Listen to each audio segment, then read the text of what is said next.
Hello friends, welcome back my channel. तो friend, आज मैं इस जो ये अभी आप देख रहे हैं जिस ब्लाउज़ की ये स्टिचिंग देखने वाले हैं, उसकी कटिंग मैंने अपनी पिछली वीडियो में बता दिया है। आपने नहीं देखा है तो उस वीडियो को जा कर के देखिए और मैं उसकी लिंक भी वीडियो के लास्ट में दे दूँगी। तो यहाँ पर ये प्रिंसेस कट नेट वाली ब्लाउज़ है, नेट के कपड़े हैं, फैब्रिक मेन और अस्तर है।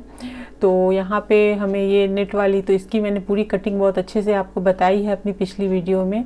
आज हम इसकी स्टिचिंग बताने वाले हैं। स्टिचिंग बहुत ही सिंपल तरीके से मैं बताऊँगी, ध्यान से देखिएगा। तो यहाँ पर जो ये है, इसके जो फ्रंट पार्ट है, बैक पार्ट जो है, बैक पार्ट ओपन होने वाली है और बैक पार्ट में बहुत मतलब वर्क किए हुए हैं रेशम के धागों से। और ये फ्रंट पार्ट है, तो इसकी पहले हम सिलाई करेंगे। तो जैसे जैसे पार्ट जो कटे होते हैं तो मैं वही कर रही हूँ। पहले बीच वाले पार्ट को नेट के साथ में मैं अटैच कर रही हूँ, पिन के साथ में मैंने सेट कर लिया है एक तरफ से। तो उसी तरीके से अभी जब साइड की जो पार्ट है उससे भी हम कर लेते हैं। तो मैं एक एक पार्ट को करके आपको दिखाती चलूँगी। आप इसी तरीके से आपको अटैच करना है नेट के कपड़े पे। इस चीज़ का ध्यान रखना है कि कपड़े के नेट के कपड़े से जो अस्तर है वो सरके नहीं। तो जैसे मुझे हैबिट है बनाने की, तो मुझे प्रॉब्लम नहीं होती है, तो मैं ज़्यादा पिन वगैरह अटैच नहीं करती हूँ। लेकिन आप बिगनर्स हैं तो आपके लिए मेरा ये सजेशन है कि आप जब भी स्टिचिंग करें तो पिन से पहले अस्तर और मेन फैब्रिक को सेट कर लें, चाहे वो नेट हो या वो सिल्क हो। तो इससे आपको आसानी हो जाएगी, कपड़े सरकेंगे नहीं और बहुत ही अच्छे से पार्ट जो हैं वो अस्तर के और दोनों मतलब मेन फैब्रिक अटैच हो जाएंगे। जैसे मेरे हो गए हैं तो आप देख सकते हैं यहाँ पे।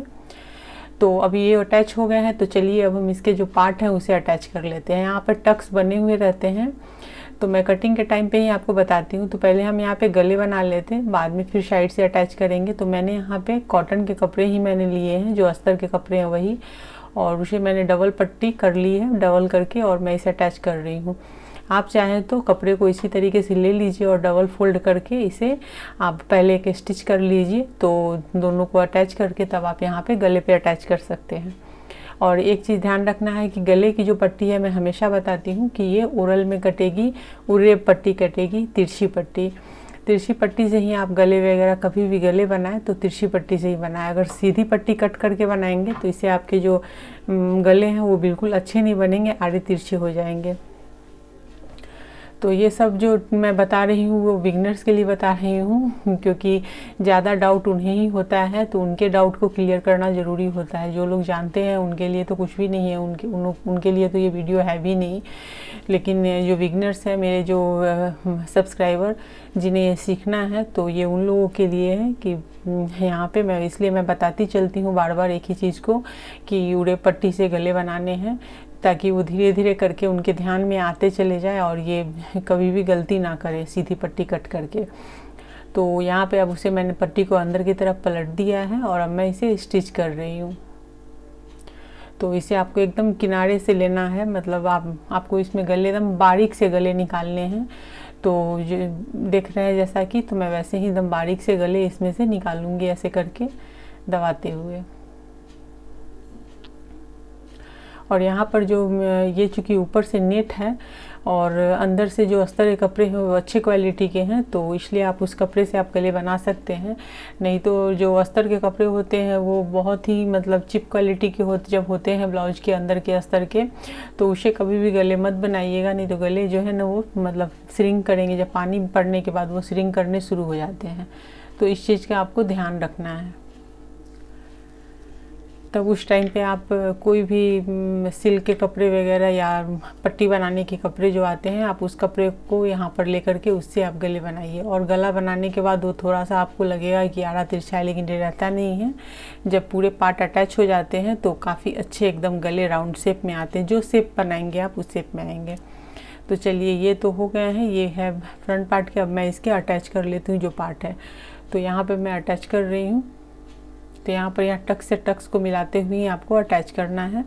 तो मैं यहाँ बराबर से लूँगी और टक्स से टक्स को मिलाते हुए करूँगी, तब जा कर के इसके जो पफ है वो पफ रेडी होंगी।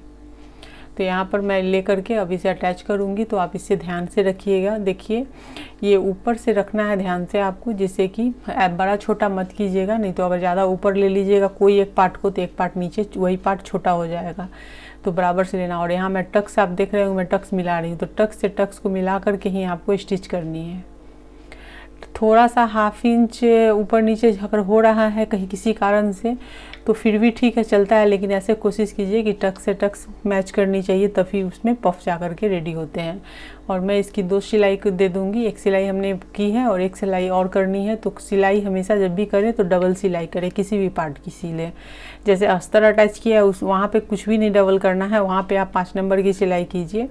लेकिन जब हम अटैच करना, ब्लाउज को अटैच करना, पार्ट से पार्ट को अटैच करना शुरू करते हैं, उस टाइम पर आप बारीक सिलाई लीजिए और डबल सिलाई आप करके चलिए। तो यहाँ पे एक पार्ट किया है, चलिए अभी दूसरी पार्ट को भी कर लेते हैं इसी तरीके से।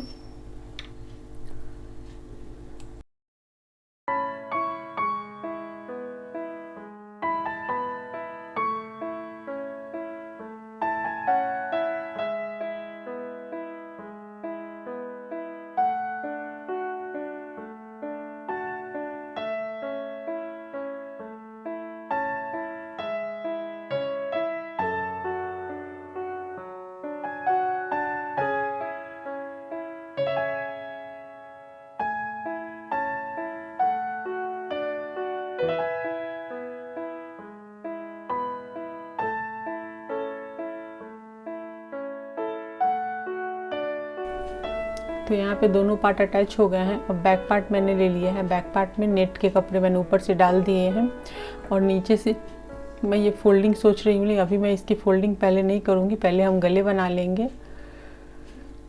तो मैंने फ्रंट साइड मतलब साइड जो है, इसे जो नेट के फ्रंट साइड है इसे मैंने पलट लिया हुआ है अस्तर के कपड़े पे। फ्रंट साइड अंदर की तरफ है और ये बैक वाला पोर्शन मैंने ऊपर में रखा है। और अभी गले चूँकि बने हुए हैं तो उसी की तरफ से मुझे हाफ इंच छोड़ते हुए चारों तरफ से मैंने राउंड में सिलाई कर लेनी है नेक की। नेक में अब जब इस तरीके के नेक बने होते हैं तो उस टाइम पे कोई भी हेर फेर आप नहीं कर सकते हैं, कुछ भी ऐसा नहीं बना सकते हैं। जो है गले आपको वैसे ही उतारने पड़ेंगे, तो मैंने वैसे ही उतारे हैं। और यहाँ पर अब गले को कट कर लेते हैं और उसके बाद पलट के फिर इसकी गले की सिलाई कर लेंगे। तो यहाँ पर ये मैं इसे कट करके हटा देती हूँ। इस पूरी वीडियो को देखिएगा, इसके लास्ट में मैं इसकी पूरी ब्लाउज़ की व्यू दिखाऊंगी आपको और बहुत ही अच्छे लगेंगे आपको देखने में। तो और स्टिचिंग की वीडियो थोड़ी लंबी हो जाती है, इसलिए पेशेंस के साथ में देखिए। अगर आप बिगिनर्स हैं और आपको सीखना है और नेट के कपड़े के साथ में ब्लाउज को थोड़ा सा मुश्किल होता है बिगिनर्स के लिए सिलना, तो यहाँ मैं वही मुश्किल आपके दिखा रही हूँ कि कोई मुश्किल नहीं है, बहुत आसानी से आप बना सकते हैं, कुछ भी इसमें नहीं है। जैसे नॉर्मल कपड़े होते बिल्कुल वैसे ही बनते हैं ये भी। यहाँ पे मैं उसे हाथों से जब प्रेस करते हुए अब मैं पूरे गले पे एक सिलाई दे लूँगी। लेकिन हाँ, मैं बस वही कहूँगी कि बिगिनर्स हैं अगर, हाँ बहुत हैबिट नहीं है तो बहुत आराम से कीजिए, हड़बड़ा करके सिलाई मत कीजिए। और कुछ महंगे कपड़े हो, महंगी साड़ी के ब्लाउज वगैरह अगर आप रेडी कर रहे हो तो बहुत आराम से बिल्कुल आप रेडी कर सकते हैं, बना सकते हैं। अगर आपको कटिंग आती है, स्टिचिंग आती है तो आप सब कुछ बना सकते हैं, सब कुछ कर सकते हैं। लेकिन थोड़ा पेशेंस के साथ, थोड़ा आराम से, जब एक बार अच्छे से आपको हैबिट हो जाएगी उसके बाद आप फटाफट आप भी बना लोगे। तो यहाँ पर संभालते हुए पूरे गले पे हमें एक सिलाई दे देनी है, जो कि मैंने दे दी है। अब आप देख सकते हैं यहाँ पे, ये देखिए। अब यहाँ पर अब नीचे में ये हो गई है, तो अब इसकी मैं सिलाई कर देती हूँ। चूँकि गले बन गए हैं, अब साइड से अस्तर और मेन फैब्रिक को अब अटैच कर देना है। उस पहले हमने इसलिए नहीं किया था क्योंकि हमें गले बनाने थे, तो गले सिलने के बाद उसे पलट के हमें सिलना था। तो गले पलट के बन गए हैं रेडी। और हमेशा मेन जो फैब्रिक होते हैं ब्लाउज के, चाहे वो अस्तर हो, चाहे वो नेट हो, सिल्क हो या कोई भी कपड़े हो, हमेशा अस्तर से थोड़ा सा एक्स्ट्रा लेना है हमें, और ताकि बाद में आप उसे एक्स्ट्रा जो बचेंगे उसे कट करके निकाल लें। क्योंकि जब हम गले पलट के बनाते हैं तो कभी कभी कपड़े कम पड़ जाते हैं, तो इस चीज़ का हमेशा ध्यान रखिएगा। आप इस चीज़ को हमेशा आप मेन फैब्रिक को थोड़ा बढ़ा करके ही लीजिएगा। और अस्तर जो कटिंग होती है वो एकदम बराबर नापी से ही होनी चाहिए। जो आपने मेजरमेंट लिया है बस मेजरमेंट के अकॉर्डिंग ही जो आपने उसकी मार्जिन वगैरह सब पहले से तय हो जाती है, ले लेते हैं। तो वहाँ पे आपको अस्तर में कुछ भी नहीं बढ़ाना है, कपड़े को एक्स्ट्रा नहीं कट करना है, बस मेजरमेंट के अकॉर्डिंग ही करना है। जैसे पेपर कटिंग करते हैं तो उस हिसाब से आपको करना है, लेकिन मेन फैब्रिक में थोड़ा सा। अब यहाँ पर मैंने नीचे की तरफ से, कमर की तरफ से सिर्फ जो अस्तर वाले कपड़े हैं उसको मैं एक पतला फोल्डिंग दे रही हूँ, नेट को नहीं दे रही। नेट को मैंने अंदर की तरफ से समेट दिया है और सिर्फ अस्तर वाले पार्ट को मैं यहाँ पे पतला फोल्डिंग एक दे रही हूँ। तो यहाँ पे हो गई, क्योंकि हमें नीचे में जो है इसमें फ्रिल डालनी है। नीचे के कमर में बैक साइड का पोर्शन है, तो बैक साइड में चूँकि नेट के ब्लाउज में फ्रिल बहुत ही अच्छे लगते हैं, चाहे वो स्लीव्स हो चाहे वो ब्लाउज के कमर वाले पार्ट हो, उसमें अच्छे लगते हैं। तो यहाँ पे फ्रिल ही देने वाले हैं। अभी टक्स ले लेते हैं। तो टक्स जैसे 1 इंच की लेते हैं और 4 इंच की लेंथ होनी चाहिए, 1 इंच की विड्थ होनी चाहिए, बस वैसे ही लेनी है हमें यहाँ पर। तो ये हो गई है कमर के पास। और ये जो कमर में जो टक्स लेते हैं वो लेना बहुत ही ज़रूरी होता है, क्योंकि अगर आप वो नहीं लेंगे तो आपकी कमर की जो फिटिंग है वो सही नहीं आएगी। तो यहाँ पर ये भी हो गई है। चलिए इसे भी मैं आपको दिखा देती हूँ। अब बीच से मैंने इसे कर दिया है कट, क्योंकि हमें बीच से ही, पीछे से ही हमें आई हुक बनानी है, ओपन रखना है। तो मैं यहाँ पर वही बना रही हूँ। तो यहाँ पर मैं एक साइड में पहले आई बनाने के लिए मैं यहाँ पर मैंने पट्टी बना ली है। तो ये देखिए आई के लिए पट्टी बन गई है यहाँ पर। तो आई के लिए पट्टी हमेशा आपको 2 इंच की लेनी है और हुक के लिए 1.5 इंच की लेनी है। तो यहाँ पर मैंने आई की पट्टी बना करके रेडी कर दी है। वैसे ही हमें हुक की पट्टी भी बना लेनी है। तो यहाँ पर इसे मैं अब साइड कर दूँगी। चलिए अब हुक की पट्टी बना लेंगे, बाद में नीचे जो एक्स्ट्रा बचेंगे उसे कट कर लेंगे। तो मैंने नीचे में उस वाले पार्ट में मैंने नीचे का इसलिए कट नहीं किया क्योंकि वहाँ पे नीचे की तरफ नेट है और हमें उसमें डिजाइन्स डालने हैं। तो छोटी छोटी बारीकी जो होती है उसे भी बहुत ध्यान में रखना होता है कि हमें कहाँ पर कितना लेना है, क्या छोड़ना है। तो मैंने इसलिए वहाँ पे एक पट्टी छोड़ रखी है पीछे, ऊपर वाले पार्ट में आप देख रहे होंगे, और ये नीचे वाले पार्ट में वैसे ही आपको अटैच कर लेनी है। आई हुक तो बनाना आपको आता होगा बहुत अच्छे से, तो आई हुक की पट्टी आप बना सकते हैं। तो इसमें कुछ भी नया नहीं है दिखाने को, लेकिन फिर भी मैं आपको दिखा रही हूँ उसे। तो हुक की जो पट्टी है उसे आप अंदर की तरफ आपको लेना होता है और आई की पट्टी को बाहर की तरफ रखना होता है 1 इंच। आई की पट्टी जो होती है वो बड़ी बनती है और हुक की पट्टी अंदर की तरफ अटैच हो जाती है। तो यहाँ पर मैं अब इसे कर रही हूँ, हुक की पट्टी अब ये हुक की पट्टी बन रही है। तो यहाँ पे ये भी हो गई है। अब ये पट्टी हम रेडी कर लेते हैं।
तो चलिए फ्रेंड, अब वो हो गए हैं। तो यहाँ पे मैंने ले लिया है स्लीव्स। अब स्लीव्स की हमें मेन फैब्रिक और अस्तर की को स्टिच करना है, तो मैं वही कर रही हूँ।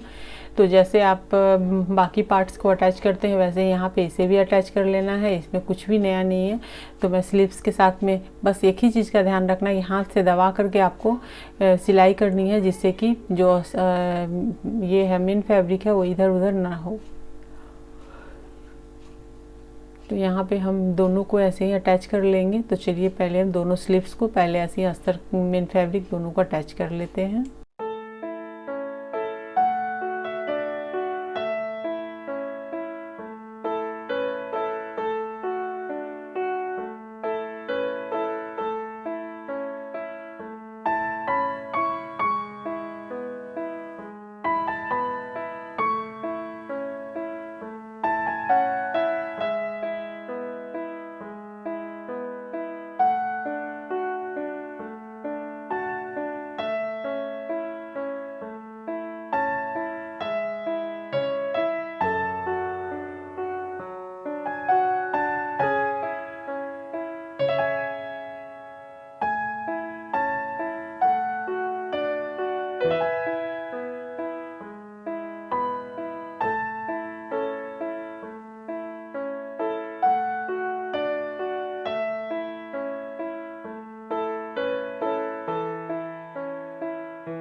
तो अब यहाँ पे आप देख सकते हैं अब हो गए हैं। तो मैं यहाँ पे अब फ्रिल लगाने की तैयारी कर रही हूँ। तो आपको ऐसे ही मुझे यहाँ पे फ्रिल लगानी है। तो पहले जो स्लीव्स की लेंथ है, जितनी आपने मेजरमेंट ली है, तो उसी के हिसाब से आपको यहाँ पर पहले जो पट्टी है एक्स्ट्रा अगर है तो उसे पट्टी मोड़ लीजिए, और मोड़ने के बाद फिर उसके हमें यहाँ पर अटैच करनी है। तो मैं यहाँ ऊपर की तरफ से इसे अटैच करके और नीचे की तरफ सिलाई कर दूंगी फिनिशिंग के साथ। तो यहाँ पर इसमें कुछ भी ऐसा नहीं है। फ्रिल की मैंने बहुत सारे डिज़ाइंस अपने चैनल पर अपलोड किए हुए हैं, अगर आपको सीखने हैं तो आप उसे भी जा कर के देख सकते हैं। इसकी मैंने स्लीव्स की अलग से वीडियो डाल रखी है अपने चैनल पर। तो यहाँ पर ये भी दोनों स्लीव्स हो गए हैं रेडी।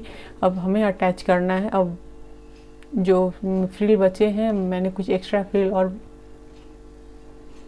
बना लिए हैं, क्योंकि जितनी फ्रिल ब्लाउज के कपड़े के साथ आई थी वो इनफ नहीं था, हमें थोड़ा सा और बनाना था। तो मैंने थोड़ा और बनाया है। और अब बैक पार्ट में दोनों तरफ से हमें अटैच कर देना है।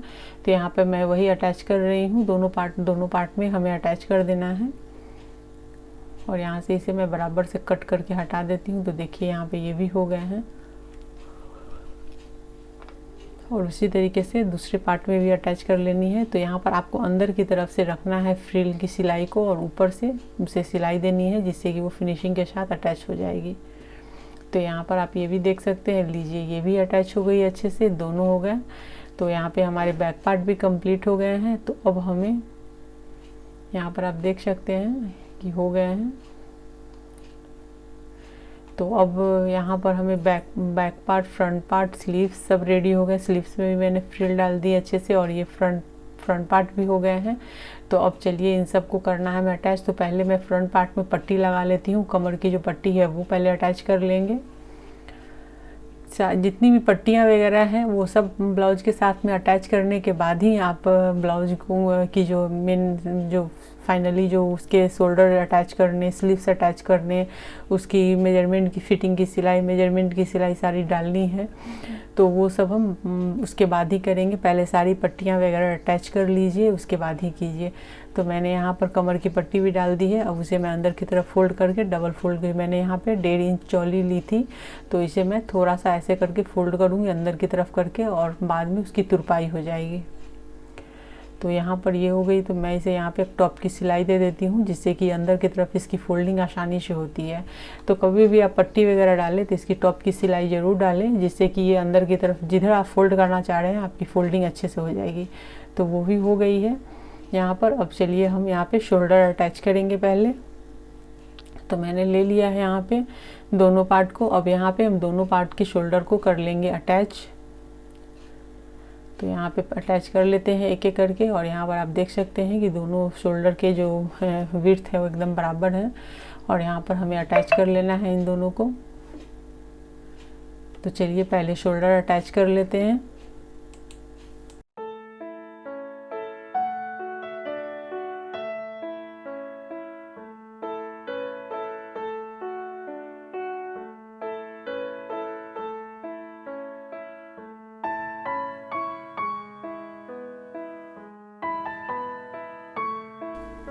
तो यहाँ पे शोल्डर अटैच हो गए, इस तरीके से हो गए। अब हमें स्लीव्स अटैच करनी है। तो यहाँ पर अब स्लीव्स अटैच करने के लिए मैंने रख लिया है इसे। और यहाँ पे स्लीव्स है तो बायां और दायां मतलब राइट और लेफ्ट को आप अच्छे से पहले चेक कर लीजिए, उसके बाद आप अटैच कीजिए। और अटैच करना हमें सेंटर से है, ना कि एक छोर से दूसरे छोर जाना है। तो यहाँ मैं सेंटर से शुरू कर रही हूँ, वैसे ही आपको सेंटर से ही शुरू करना है। पहले एक तरफ की सिलाई करनी है, फिर दूसरी तरफ की हम फिर सेंटर से दूसरी तरफ की सिलाई लेंगे। जिससे कि फ्रेंड मैं आपको इस तरीके से इसलिए बता रही हूँ कि आप बिगनर्स हैं और आपको अगर कपड़े वगैरह इस तरीके से थोड़े बहुत कपड़े अगर छोटे, जैसे मेरे यहाँ पे देख सकते एकदम हाफ इंच से भी कम था, थोड़ा सा कम, तो कोई फ़र्क नहीं पड़ता है, वो उस तरफ है मैनेज हो जाता है, क्योंकि वहाँ से हम फिटिंग की सिलाई ही देते हैं और 2 इंच की मार्जिन भी होती है। तो इसलिए मैं बोलती हूँ कि अगर एक छोर से दूसरी छोर जाएंगे ना, तो फिर जो भी मार्जिन दोनों तरफ की एक ही तरफ चली जाएगी, कम हो जाएगी। तो एक तरफ ज़्यादा कम हो जाएगी, एक तरफ बराबर, तो वो अच्छी नहीं होगी। इसलिए आप सेंटर से हमेशा सिलाई कीजिए और कटिंग हमेशा परफेक्ट कीजिए। जब कटिंग परफेक्ट रहेगी तो वैसे भी बराबर बैठेगी। लेकिन जब बिगिनर्स जो होते हैं कभी कभी परेशानी हो जाती है। मेरी यहाँ पे बराबर आई है तो कोई परेशानी नहीं है। मेरे दोनों तरफ के वहाँ पर भी थोड़े से कम है, तो कपड़े थोड़े से कहीं पे लूज हो गए होंगे इस वजह से, नहीं तो मैंने जो कटिंग की थी एकदम बराबर उसकी जो सिलाई है कपड़े बराबर पड़ते हैं पूरे, लेकिन आप बिगनर्स हैं तो आपकी हो सकती है कि थोड़े कम ज़्यादा हो जाए, तो इस चीज़ का ध्यान रखते हुए सेंटर सिलाई कीजिए। तो दोनों तरफ मैंने कर लिया और यहाँ पर मैंने पहले दोनों ब्लाउज की अटैच कर, दोनों पार्ट्स को सिर्फ अटैच कर लिया है पहले। अब यहाँ पर हमें फिटिंग की ये सिलाई देनी है। तो जो आपने मेजरमेंट लिया है, जैसे मैंने जो भी लिया है, मुझे यहाँ 4.5 इंच राउंड में देना है स्लीव्स में, और यहाँ पर 32 इंच चेस्ट की है तो 8 इंच लेनी है। तो 8 सेंटर से 8 इंच लेकर के 8 इंच पर साइड में, चूँकि 2 इंच है, वैसे भी हमने 2 इंच की मार्जिन दी थी, तो साइड से 2-2 इंच वैसे भी आप लेकर के और कमर की चेस्ट की ले लीजिए, सेंटर से लीजिए और ले करके हमें दोनों तरफ से करके और सिलाई दे देनी है। तो यहाँ मैंने दे दिया है 3-3 सिलाई मैंने दी है, एक फिटिंग की और 2 एक्स्ट्रा सिलाई मार्जिन की दे दी है। तो इस तरीके से हमारी जो ब्लाउज़ है उसकी स्टिचिंग हो गई है और यहाँ मैंने नीचे तुरपाई वगैरह भी कर दिया है, सब हो गया है। अब मैं आपको दिखाती हूँ, यहाँ मैंने पीछे से हुक वगैरह भी लगा के सब रेडी कर दिए हैं और मैंने यहाँ पे फैब्रिक से ही लटकन बनाया। यहाँ पे मैंने हुक और आई हुक मैंने सब कर दिया है। ये आप देख सकते हैं कि बहुत अच्छी लग रही है फ्रिल। एंड यहाँ मैं सबको लगा देती हूँ और यहाँ पर ये जो है इसमें मैंने लटकन भी बना दिया है। तो ये आप देख सकते हैं फैब्रिक से ही लटकन मैंने बनाए हैं। तो आपको पूरी वीडियो कैसी लगी स्टिचिंग की, आपको समझ में आई कि नहीं, कहीं कोई प्रॉब्लम हुई हो तो कमेंट करके ज़रूर पूछिएगा फ्रेंड। और मेरी वीडियो पसंद आई हो तो लाइक कीजिए, शेयर कीजिए, कमेंट कीजिए। चैनल पर नए हैं तो चैनल को सब्सक्राइब करके बेल के आइकन को क्लिक कर दीजिए। और आप लोग शेयर करना भूल जाते हैं फ्रेंड। और कोई किसी तरीके की कोई क्वेरी हो, कोई किसी तरीके की कोई कटिंग की वीडियो हो या स्टिचिंग की वीडियो आपको जाननी हो तो आप मेरे कमेंट बॉक्स में जाकर कमेंट कीजिए, मैं उस पर ज़रूर वीडियो लेकर आऊँगी फ्रेंड। और यहाँ पर आप देख सकते हैं इस तरीके के लटकन वगैरह जो है वो भी मेरे चैनल पर आपको मिल जाएंगे, तो वो भी आप सीख सकते हैं। मैंने यहाँ फैब्रिक से ही बनाया है। तो इस तरीके से मेरी ब्लाउज़ है नेट की एकदम परफेक्ट बन करके रेडी हो गई है। तो आप भी इस तरीके से बना सकते हैं। इसमें कुछ भी ऐसा नहीं है कि जो आप नहीं कर सकते हैं, आप बिगनर्स नहीं कर सकते, तो सब कुछ कर सकते हैं आप लोग। तो चलिए फ्रेंड, वीडियो पसंद आई हो तो मैं एक बार फिर कहती हूँ कि वीडियो को लाइक कीजिए, शेयर कीजिए, कमेंट कीजिए। चैनल पर पहली बार विजिट कर रहे हैं, चैनल को सब्सक्राइब करके बेल के आइकन को क्लिक कर दीजिए। और अगर सब्सक्राइब किया हुआ है तो उसे वापस से क्लिक मत कीजिएगा, नहीं तो वो अनसब्सक्राइब हो जाएगी। ब्लैक बटन रखिएगा, सब्सक्राइब का बटन भी ब्लैक रखिएगा और बेल के आइकन को ज़रूर क्लिक कीजिएगा, जिससे मेरे आने वाले वीडियो की नोटिफिकेशन आपको मिल सके। तो चलिए फिर एक नई वीडियो में मिलते हैं।